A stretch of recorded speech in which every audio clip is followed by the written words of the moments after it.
လင်းတန်စိုးရိမ်မှုရင်းနှီးကုန်းအခြေအနေလေးပါရင်းနှီးကုန်းဆန်းကြောင်း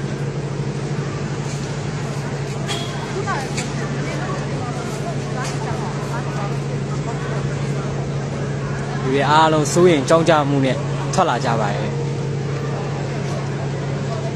စိုးရိမ်တော်လေးစိုးရိမ်ရမယ့်အခြေအနေမျိုးပေါ့နော်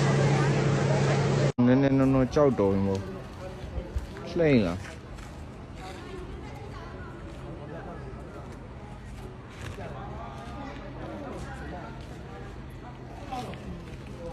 ရမိုင်းရန်ကုန်လည်းငလင်လုံးမယ်ဆိုလို့အကောင်လုံးအပြင်မှာထွက်ရနေကြရင်ဘယ်သူမှညအိမ်ပေါ်မနေမအေးရကြဘူး